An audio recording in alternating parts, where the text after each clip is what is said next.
Shalom Bapak Ibu Saudara yang dikasihi oleh Tuhan, apa kabar? Selamat hari Minggu dan welcome to Revival Worship Church. Hari ini hari yang luar biasa, kita masih boleh beribadah. Dan bagi Bapak Ibu yang baru pertama kali hadir, terima kasih boleh bersama menjadi bagian Reward Church Family. Dan mari kita siapkan hidup kita dan hati kita untuk kita mulai beribadah kepada Tuhan dengan rasa hormat. Dan kita membukanya di dalam doa. Tuhan, terima kasih, bersyukur untuk hari ini, untuk kesempatan kami boleh beribadah.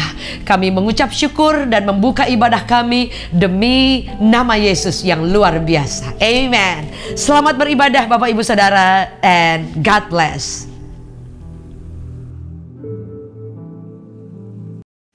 Ku berserah kepada Allah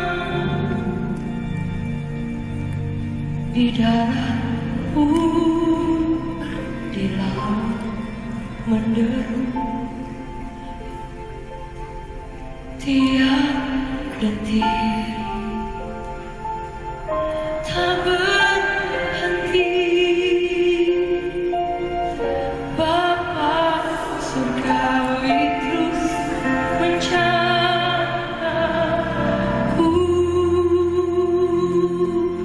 Ku tak pernah, ku dipegang di gunung tinggi dan samudera, di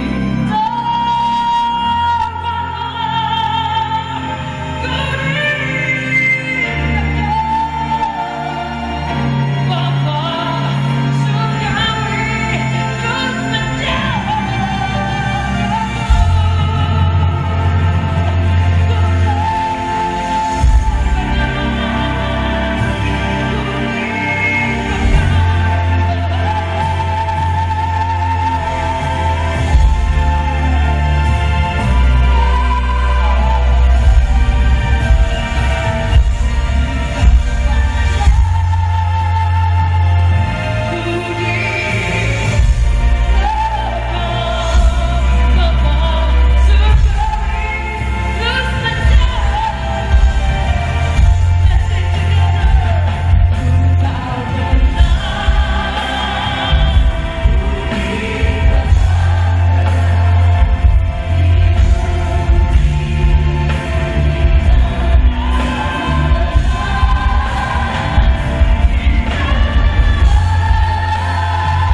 Baik Bapak Ibu Saudara yang dikasihi oleh Tuhan, selamat hari Minggu. Dan hari ini saya ingin membagikan firman Tuhan tentang urapan yang memerdekakan. Saudara, hadirat Allah, kuasa Tuhan.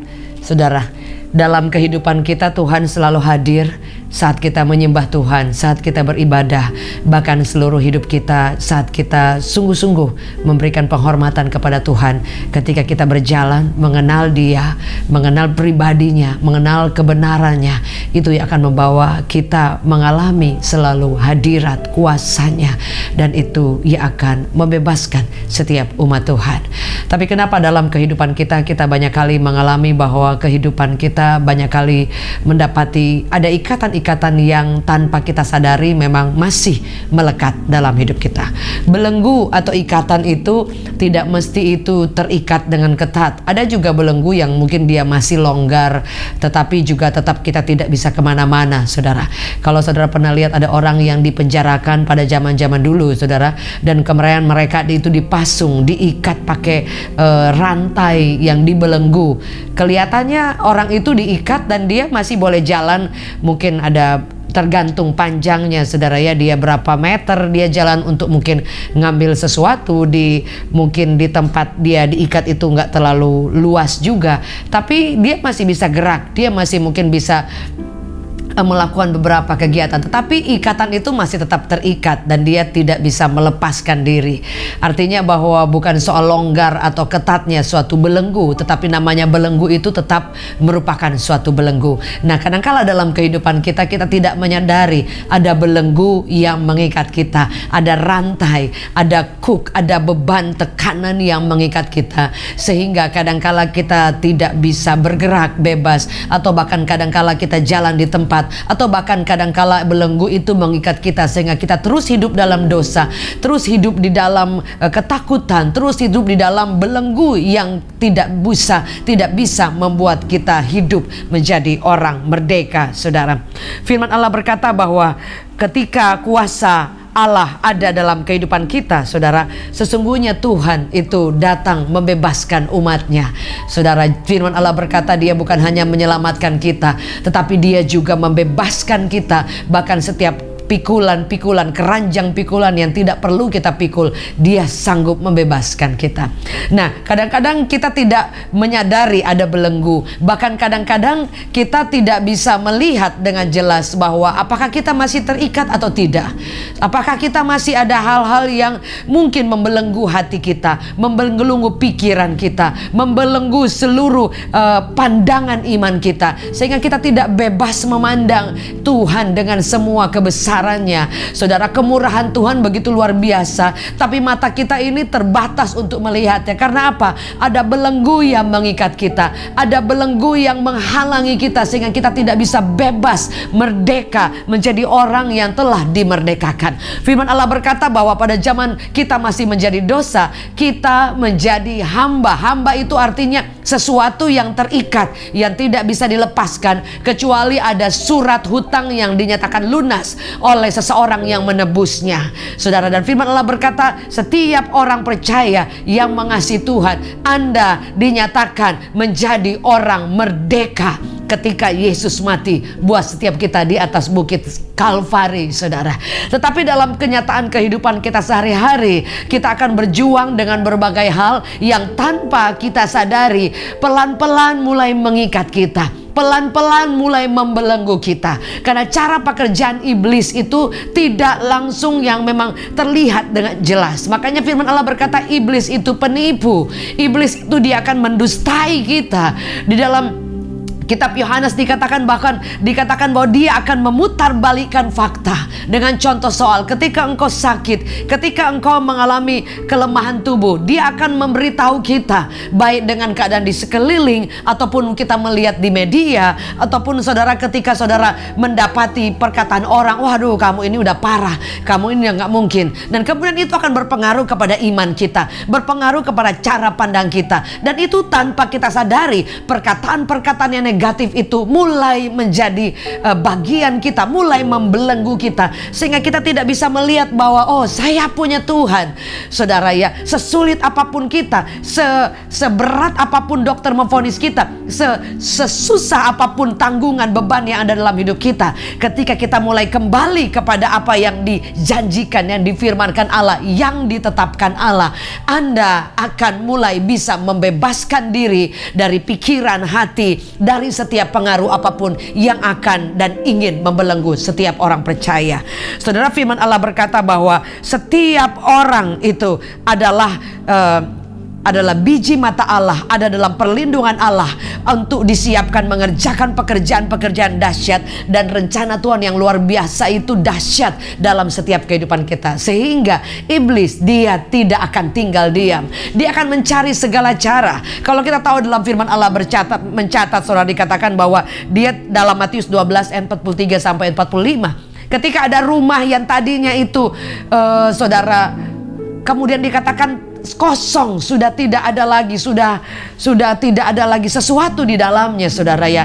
Saudara, bahkan dulu mungkin orang ini saudara penuh dengan roh jahat, tapi kemudian ketika dia dibebaskan, saudara, roh jahat sudah pergi, tapi tidak mengisinya kembali dengan kebenaran Allah, mengisinya dengan hadirat, dengan urapan Allah yang mengalir dari tahta suci, dalam pujian penyembahan, dalam firman Allah, dalam pengenalan kita, di dalam kita berjalan dan kita benar-benar kayak tenggelam dalam kuasanya. Jadi hidup kita itu perlu diisi, saudara, sehingga ketika ada tamu yang dulu tidak diundang, yang sudah pergi, saudara, iblis, saudara, yang mengikat kita dulu sebelum kita dalam Tuhan. Saudara, ketika dia pulang kembali, dia pengen cari, lihat, saudara, dia melihat, oh enggak kok, ternyata rumah itu memang ada penghuninya, yaitu ada Tuhan yang bertahta, ada Tuhan yang ada buat setiap kita dan ada dalam rumah itu.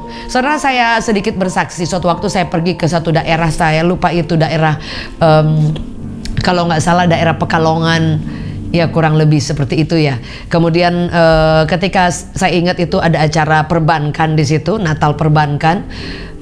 Kemudian hadir Tegal atau Pekalongan, saya lupa ingat, saudara. Kemudian hadir pada saat itu semua dari berbagai bank hadir, saudara. Dan di sana ada seorang pribadi yang dia mengalami perjumpaan dengan Tuhan. Dia bukan orang yang tadinya mengenal Yesus, tapi kemudian dia mengalami Tuhan ketika dia bertemu muka secara pribadi dengan Yesus, dan dia nggak pernah kenal, cuman ini siapa sampai dia mengalami Tuhan, dan kemudian dia menjadi pribadi yang pengikut Yesus, saudara. Satu waktu kemudian ada orang-orang mungkin ya yang ingin berniat jahat kepada dia karena dia mungkin sudah menjadi pribadi yang mengikuti Yesus, saudara.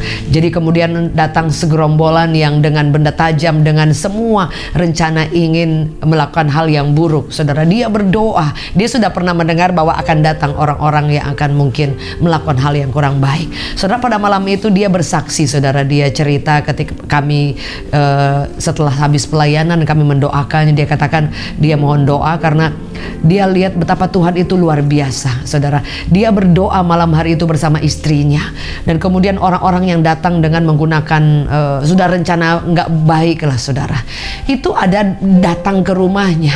Tapi yang mereka bilang, saudara, bahwa oh ternyata katanya rumahnya itu terang sekali. Padahal itu, saudara, dia sengaja matikan lampunya saking takutnya, saudara. Tapi dia berdoa berlutut bersama istrinya, saudara, dalam rumah itu. Tuhan, kalau misalnya terjadi apa-apa ya dia sudah surrender. Nah, saudara, apa yang terjadi ketika orang itu semua datang dan mereka katakan bahwa mereka masuk ke rumah itu dan ada seorang yang tinggi, besar, putih, kayak orang bule lah kira-kira, saudara, yang menerima mereka dan baik sekali katanya. Tapi memang yang mereka cari itu nggak ada di situ orangnya, tapi rumahnya terang sekali, saudara. Dan kemudian akhirnya karena nggak ketemu ya mereka pergi lagi. Tahu nggak, saudara? Ternyata rumah itu dimatikan lampu dan mereka suami istri ada di situ, tidak kemana-mana. Tapi ternyata Tuhan bisa rubah, saudara, sehingga rumah itu kelihatannya terang sekali, saudara. Dan ada orang yang tidak dikenal ada di situ, saudara, pakai baju putih. Dan mereka tidak jadi melakukan apa-apa, mereka pulang. Saudara lihat, kita ini mungkin, saudara ya, ketika kita berjalan bersama dengan Tuhan, ketika iblis sudah melepaskan pegangannya dalam hidup kita, saudara, kalau kita tidak hati-hati, dia akan berusaha untuk kembali. Dia ingin mencari celah yang mana, titik lemah yang mana yang bisa menggagalkan rencana Allah dalam kehidupan kita. Nah, dia itu licik, dia itu penipu, dia itu dikatakan bapa segala dusta, sehingga dia akan mencari celah dalam bentuk apapun, saudara. Tetapi apa yang harus kita lakukan sebagai sebagai orang percaya, Yesus sudah menebus kita. Setiap apapun setiap beban, setiap belenggu yang tadinya mengikat kita sudah dimerdekakan, sudah dibebaskan, saudara. Sehingga apa yang harus kita lakukan ketika Anda mengalami perjumpaan dengan Tuhan, ketika saudara mengalami pembebasan yang luar biasa dari Tuhan, jangan berhenti sampai di sana. Tapi yang harus kita lakukan, isi kehidupan kita dengan seluruh kuasa hadirat Allah itu boleh terus mengalir, supaya kita didapati bahwa kita tidak menjadi pribadi yang tidak ada isinya sama sekali, saudara. Perlu ada urapan Allah, perlu ada kuasa Allah yang termanifestasi, perlu ada kebenaran firman Allah yang setiap hari kita makan firman Allah, kita renungkan, dan itu menjadi hidup kita, saudara. Mungkin ada yang bertanya, saya sudah sering baca firman Allah, tapi kemudian ada banyak hal tetap aja belenggu, terikat, saudara. Saya percaya ketika kita terus belajar firman Allah, belenggu itu datang mengikat lagi, tapi kuasa kebenaran Allah memerdekakan kita kembali, saudara. Kemudian kita juga mengalami seperti diikat oleh ketakutan dan belenggu-belenggu yang lain juga. Tapi kemudian kita juga merenungkan firman Allah, dan kemudian membawa supaya kehidupan kita diisi terus oleh firman Allah. Kemudian kita bisa membebaskan dengan kita berpegang kepada janji Allah dan mengizinkan kuasa Allah itu mengalir dalam kehidupan kita, saudara. Artinya bahwa Tuhan sudah membebaskan kita, tetapi pekerjaan rumahnya yaitu kita harus juga berpadanan dengan Injil. Firman Allah berkata bahwa engkau telah dimerdekakan oleh kuasa Allah, dan dikatakan firman Allah itu telah memerdekakan kita, saudara. Dan jika kita mengenal kebenaran, mengetahui kebenaran, maka kita akan dimerdekakan, saudara. Itu bukan hanya satu kali, tapi firman Allah yang kita baca itu memerdekakan kita. Contoh soal, ketika saudara menghadapi, aduh kok saya masih lemah di sini, oh kok saya masih ada kurang di sini, saudara. Apa yang harus kita lakukan? Kita membaca firman Allah, dia akan menuntun, mengoreksi kita, dan Tuhan akan berbicara kepada kita, dan kita datang, Tuhan, saya masih lemah di sini, saya kurang di sini, saya sepertinya masih ada belenggu di sini. Apalagi kalau kita kasih celah, saudara, ya, aduh kok saya jadi bodoh. Firman Allah berkata kadang kita ada di masa kebodohan. Nah, apa yang harus kita lakukan? Renungkan firman Tuhan lagi, dan kemudian minta tuntunan Tuhan. Firman Allah berkata hadirat kuasanya itu akan mengalir dan menuntun setiap kehidupan kita. Iblis tidak akan tinggal diam. 1 Petrus 5 ayat 8 dikatakan bahwa dia menunggu waktu yang terbaik, saudara. Jadi bukan hanya waktu Tuhan saja yang terbaik. Iblis saking liciknya, dia pergi sebentar, kalau saudara baca, saudara, ya, tetapi dia akan mencari kapan ada celah, kapan, saudara, dia bisa dapati kita ini ada celah-celah sedikit yang dia bisa masuk, saudara. Jadi orang Kristen itu bukan berarti kita telah dibebaskan, ya udah, saudara. Memang Tuhan sudah selamatkan kita, tapi Alkitab mencatat work for your salvation. Artinya kita harus berpadanan dengan Injil, supaya apa yang menjadi karya keselamatan Tuhan itu kita benar-benar berpadanan hidup di dalamnya, saudara. Firman Allah berkata, saudara, bahwa iblis itu dia mencari waktu yang baik, waktu yang dia tunggu-tunggu, saudara. Supaya apa? Dia tahu, oh kayaknya ini mah lagi lemah nih. Ini mah ada celah sedikit, saudara. Nah, dia pintar, dia licik, dia akan putar balikan fakta, dia akan beritahu kita dengan berita-berita kebohongan bahwa oh kamu mah udah kalah, oh kamu tidak punya harapan, oh kamu mah memang sudah, dokter berkata segini udah nggak mungkin, dan masih banyak lagi yang dia ingin beritahu kita, bisik kita, kamu mah sudah dikecewakan, udah balas aja, dan masih banyak yang lain, oh kamu mah sudah nggak punya harapan, sudah pupus, udah kamu mah jangan bermimpi lagi, udah selesai, dan masih banyak hal-hal yang lain. Kalau Anda kepahitan, dia akan tambah bumbu terus supaya saudara tambah pahit, dan dia seret Anda semakin jauh, dan belenggu itu mengikat lebih lagi, saudara. Karena celah yang sedikit dia bisa masuk. Kalau Yesus beda, ketika dia katakan dalam Wahyu, dikatakan bahwa lihat aku mengetuk pintu hati, pintu ketika engkau membuka aku masuk. Kalau iblis dia nggak ketuk, dia terobos, saudara. Nah, kalau ada celah sedikit, itu akan menjadi tempat akses untuk dia bisa pelan-pelan masuk, lama-lama dia dengan tujuan ingin menggagalkan rencana Allah. Tapi Yesus lebih dahsyat ada di dalam saudara dan saya yang sudah memerdekakan. Dalam Matius 4 ayat ke ke-11 berkata, lalu iblis meninggalkan dia, saudara. Jadi iblis waktu dia menguji Yesus, dia juga tahu, tapi dia meninggalkan. Tapi dia akan cari cara yang lain lagi untuk bagaimana supaya seluruh karya keselamatan itu tidak terjadi, saudara ya. Jadi Anda bayangkan juga dari 12 murid aja ada satu aja ya yang benar-benar sampai menjual Yesus. Artinya yang kalah dalam perjalanannya, saudara. Jadi ketika kita mengikut Tuhan, saudara, bukan berarti kita ini sudah luar biasa. Kita harus berhati-hati karena iblis itu akan mencari waktu yang baik di mana dia tahu ketika kita lemah, ketika kita lalai, saudara ya. Dia akan mencari waktu yang tepat supaya kita ini dikalahkan, saudara. Tetapi Yesus itu luar biasa. Itu yang harus kita tahu, saudara. Kuasanya dalam kita itu tidak bisa dibatasi. Bahkan firman Allah berkata bahwa urapan Allah yang ada dalam kehidupan kita, minyak itu akan sanggup membebaskan, memerdekakan, mengangkat setiap kita, saudara.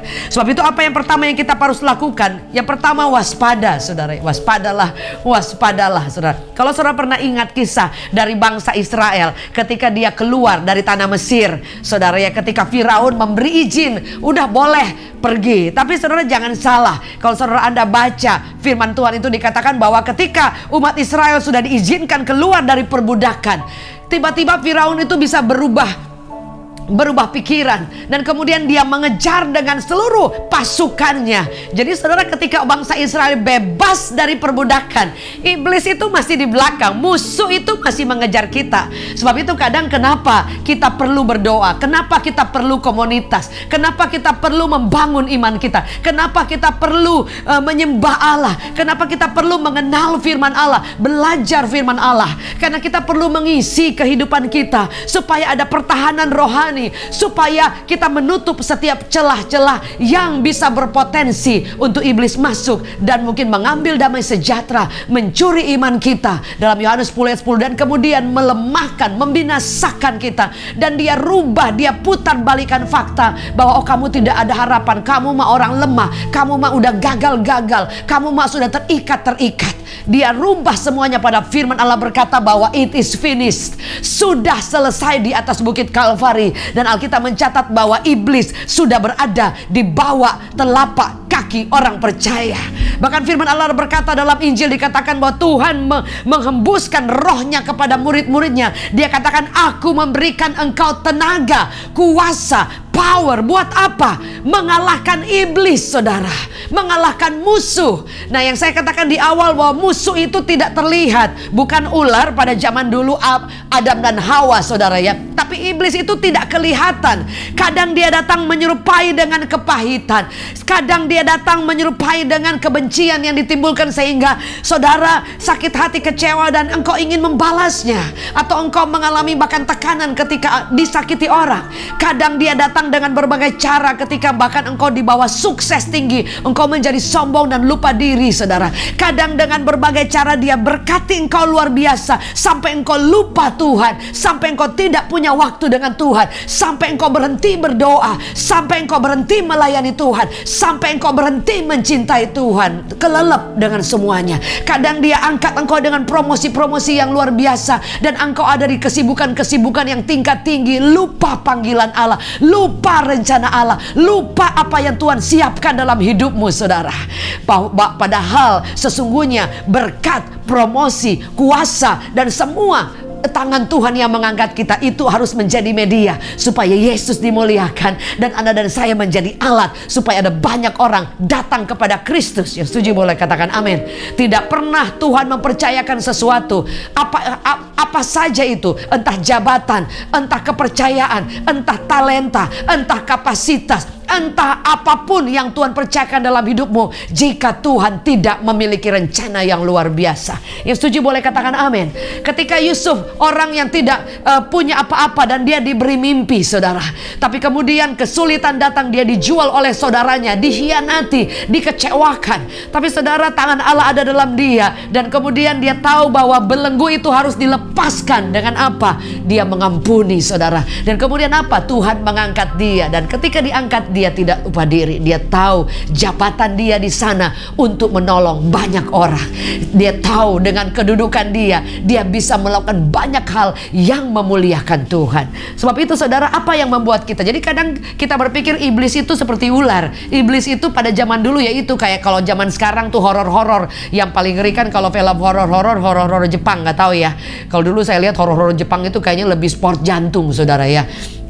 Dan sebagai pesan sponsor saudara ya saudara, kalau hobi sekali nonton film horor, buat saya sih tidak ada efek faedah baik bagus-bagusnya saudara. Yang ada kita lebih mengekspos tentang iblis saudara ya. Tidak salah ada orang membuat itu hanya sebagai hiburan, tapi buat saya secara pribadi ada hal yang bagus, ada hal yang berguna, ada hal yang nggak perlu juga saudara ya.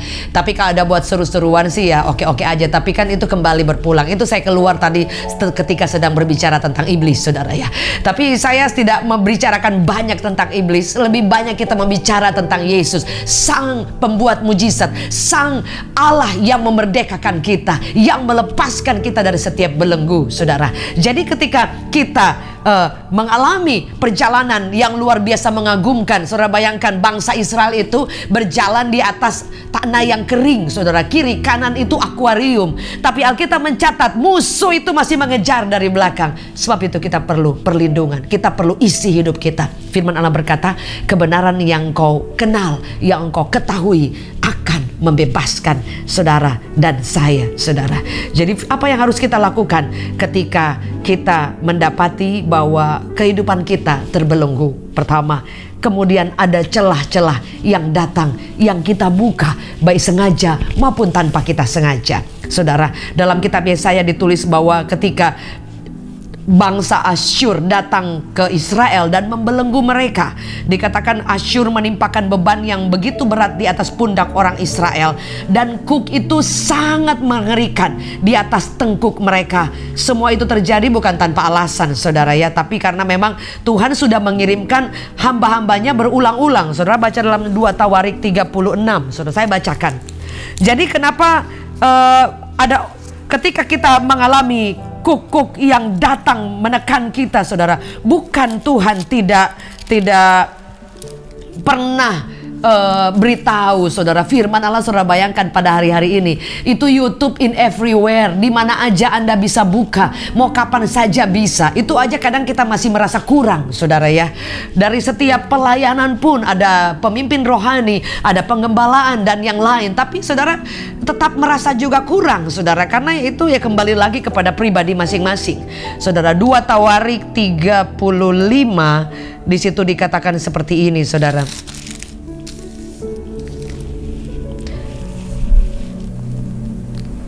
Dikatakan seperti ini, ayat ke 15. Namun 2 Tawarik 36, namun Tuhan Allah berulang-ulang, dia katakan, namun Tuhan Allah berulang-ulang mengirim pesan melalui utusan-utusannya, karena ia sayang kepada umatnya dan tempat kediamannya. Tetapi mereka mengolok-olok utusan-utusan Allah itu, menghina segala firman-Nya, mengejek nabi-nabinya. Oleh sebab itu murka Tuhan bangkit terhadap umatnya saudara. Jadi bayangkan saudara, jadi Tuhan bukan tidak berbicara. Ketika saudara dia kasih tahu, hati-hati di sini ada belenggu, ada jebakan Batman saudara ya. Hati-hati di sini ada ikatan yang, hati-hati ada celah. Dia kasih tahu. Nah, kalau kita tidak tahu, kita harus cari tahu saudara. Sebab itu firman Allah berkata bahwa kebenaran yang kita kenal, engkau akan mengenal, engkau akan mengetahui kebenaran, dan kebenaran itu akan memerdekakan saudara. Jadi bagaimana caranya kita lepas dari belenggu? Bagaimana caranya kita harus punya inisiatif untuk mengenal kebenaran. Tahu ada usaha, ada benar-benar perjuangan saudara ya, untuk pengen kenal Tuhan, pengen bertumbuh, pengen mengalami Tuhan, berdoa, menyembah, dan mungkin ada dalam lingkaran teman-teman yang saling menguatkan satu dengan yang lain saudara. Karena itu yang akan menguatkan kita saudara. Itu yang sanggup membebaskan kita, memberikan kekuatan kepada kita saudara. Karena firman Allah berkata bahwa karena kita ini adalah orang merdeka, bukan hamba, saudara. Dalam 2 Petrus 2 ayat 19 dikatakannya, barang siapa kalau kita dikalahkan, ya kita menjadi hamba orang itu. Barang siapa dikalahkan orang, maka dia menjadi hamba orang itu. Nah, kalau kita dikalahkan oleh belenggu ini, ya udah kita mengabdikan hidup kita terikat terus dengan belenggu. Belenggu dosa, belenggu sakit hati, kekecewaan, kekalahan, kegagalan, saudara, maupun dosa, maupun kekerasan hati, tegar tengkuk. Bangsa Israel tuh dikasih tahu tuh berontak, dikasih tahu, dikatakan berulang-ulang dikirim, hamba-hambanya dikirim, dihina loh saudara, nggak dianggap loh saudara. Sampai suatu waktu ketika mereka benar-benar sadar bahwa aduh ini kayaknya ikatannya bukan cuma kecil, udah semakin besar, dan saudara tidak punya kekuatan lagi. Saudara baru sadar, aduh, coba waktu itu aku nggak kasih celah. Bagaimana caranya saudara? Ketahui kebenaran. Contoh soal ketika engkau kecewa, kebenarannya cuma apa? Forgive. Hanya itu saudara. Ketika engkau lemah, kebenarannya apa? Dalam kelemahan Kristus kuasanya sempurna. Ketika engkau terikat dengan dosa, kebenarannya apa? Keluar dari sana kalau engkau dan saya ingin melihat anugerah Allah, kekuatan Allah, dan perkenanan Tuhan. Yesus menebus kita, tetapi kita tidak boleh tidak menghargai karya keselamatannya. Ada orang berkata, ya udahlah, yang penting saya sudah dalam Tuhan, nanti saya jatuh bangun juga Tuhan angkat. Saudara, firman Allah berkata bahwa keputusan itu selalu ada menjadi keputusan Anda dan saya. Sebab itu saudara lihat, ada Petrus yang dia menyangkal Yesus tapi dia bertobat, tapi ada Yudas yang dia menjual Yesus dan diambil keputusan bunuh diri. Anda bisa bayangkan, pilihan itu bukan di tangan siapa-siapa, di tangan Anda dan saya. Hari ini putuskan untuk saudara dan saya ingin mengenal kebenarannya, ingin mengenal firman-Nya, ingin mengenal apa yang menjadi pesan yang dikirimkan berulang-ulang oleh Tuhan lewat hambanya, lewat nabi-nabinya, lewat firman Allah yang disampaikan. Saudara, Anda bisa bayangkan, jadi kita dengar firman seminggu berapa kali? Nggak cuma satu kali, sering, baik secara pribadi, lewat WhatsApp, lewat online, saudara. Nah, kalau saudara juga tidak ada respon, tidak ada pengen dan yang ya sampai di sana saja, saudara ya. Tapi akan ada perbedaan dengan orang yang berkata, yes Lord, saya mau kuat, saya mau bangkit, saya mau dibebaskan, saya mau dimerdekakan, saudara. Dan itu yang akan membuat Anda dan saya terlepas dari jerat musuh, terlepas dari ikatan belenggu yang mengikat kita, dan Anda dan saya akan menjadi orang merdeka yang akan melihat bahwa Tuhan itu Sang Pembebas kita. Saudaraku yang kekasih, firman Allah berkata seperti ini. Apa yang kemudian yang menolong kita? Selain kebenaran yang kita sudah tahu, firman Allah itu memerdekakan kita. Ketika kita mengerti tentang kebenaran, kebenaran itu memerdekakan kita, saudara. Dan dia akan menolong kita. Roh Kudus akan menolong kita untuk kita hidup dalam firman, kita melakukan. Saudara, kadang tidak mampu tapi perlu tindakan iman. Iman itu tidak akan jadi apa-apa tanpa kita bertindak. Bertindak itu kita paksa, saudara. Betul ya, saudara ya. Jadi bertindak itu artinya, aduh, ini di depan ini ada jurang di sini, tapi di sini jalan yang benar, saudara ya. Jadi ada jalan yang sempit, ada jalan yang lebar. Yang sempit itu tidak banyak pilihan, yang lebar itu banyak pilihan. So, kalau tahu di situ jurang, tapi di sana mungkin banyak pesta pora, enak-enak lah, saudara ya. Yaitu pilihan ada di tangan kita. Tapi kalau saudara tahu di sini tempatnya nggak enak, nggak nyaman, banyak penderitaan, banyak kesulitan, tapi itu jalan yang Tuhan mau, jalan salib yang Tuhan mau untuk mematikan kedagingan kita, mengubahkan kita. Nah, pilihan ada di tangan kita.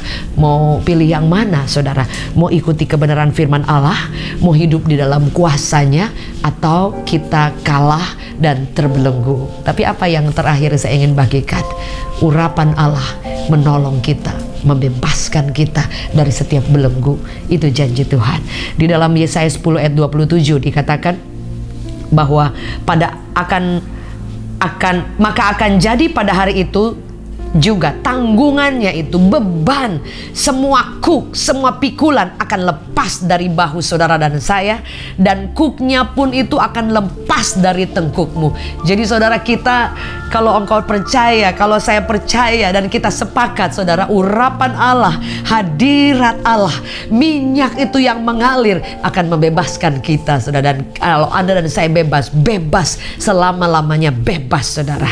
Dan dikatakan maka Kuk itu akan dirusak kelak oleh minyak, saudara. Bahasa aslinya dikatakan, bahasa Inggrisnya bahwa anointing, urapan itu, minyak urapan itu yang mengalir itu akan membebaskan Anda dan saya dari ketakutan, rasa bersalah, rasa tertuduh, kekecewaan, sakit hati, ketakutan, masa lalu yang menghantui kita, kegagalan, kesombongan, keangkuhan, iri hati, gampang lihat orang menghakimi, selalu komporin orang dari belakang, suka fitnah, kehidupan dosa, saudara ya, maupun kehidupannya yang terikat dengan semua kedagingan yang Anda boleh baca, saudara, ikatan-ikatan yang mengikat kita, saudara ya. Dan itu yang tahu cuma kita sendiri dengan Tuhan. Saudara, saya tidak bisa bilang, oh saya bisa melihat kayaknya dia ini memang ada dosa-dosa. Saudara, kita boleh melihat dari luar, tapi yang jauh lebih tahu. Ada orang yang kelihatan keren banget di luar, tapi di dalam tuh penuh dengan kenajisan, penuh dengan memang dosa yang dia lakukan sengaja. Ada orang kan lakukan ya sekali salah, 2 kali jatuh, 3 kali jatuh, tapi ada orang memang sengaja di dalam, habis itu minta ampun lagi, saudara. Nah itu urusannya bukan lagi dengan siapa, urusannya dengan Tuhan. Sekali Tuhan beri kesempatan, 2 kali Tuhan beri kesempatan. Kadangkala kesempatan tidak datang 2 kali. Dan apa yang kita tabur, one day kita akan tuai. Karena kita tidak bisa bermain dengan iblis, saudara. Saya tidak katakan kita semua kuat, kita kuat karena Tuhan. Tapi kadang kita berjalan terpeleset, tapi kadang kita berjalan jatuh, kadang kita berjalan kita lemah. Tetapi saudara, kalau orang tinggal di situ, udah tahu di situ ada lubang, terus dia jalan di situ, itu keputusan masing-masing. Saudara, bahkan saya pernah ingat ada binatang kalau di hutan, dia tahu di situ dia pernah jatuh di situ, dia nggak akan 2-3 kali di situ. Dia udah tahu itu binatang, saudara. Apalagi kita manusia, udah tahu di situ kita lemah, udah tahu di situ kita nggak mampu, udah tahu di situ ada jerat. Sengaja kita, saudara. Artinya kita sedang membuka diri supaya come, ini iblis, aku mau hancur. Tapi kalau kita memang mau, Tuhan aku takut, tapi aku lemah, tolong aku. Roh Kudus sendiri akan menolong kita karena Dia penolong, Dia satu-satunya. Saudara, sebab itu hari-hari ini bahwa jangan pernah merasa sombong atau oh kayaknya nyaman, saya udah cinta Tuhan, urapan luar biasa, penyembahan luar biasa, melayani luar biasa. Jangan salah, iblis itu sedang mencari waktu yang baik. Tapi kita harus tahu ketika kita mengenal firman Allah, mengenal kebenaran ini, setiap hari itu akan menjadi modal utama kita untuk apa? Terbebaskan dari setiap ikatan, dari setiap jerat, dari setiap rencana taktik iblis, dari setiap ikatannya. Andai kata hari ini saudara kelihatannya ada ikatan, ada belenggu, urapan Allah membebaskan Anda hari ini. Kuasa firman Allah yang memerdekakan Allah, Anda akan memerdekakan engkau dan Anda dan saya benar-benar merdeka, saudara. Hari ini kita ada di penghujung akhir zaman, di detik terakhir, di menit terakhir, udah paling ujung-ujungnya, saudara.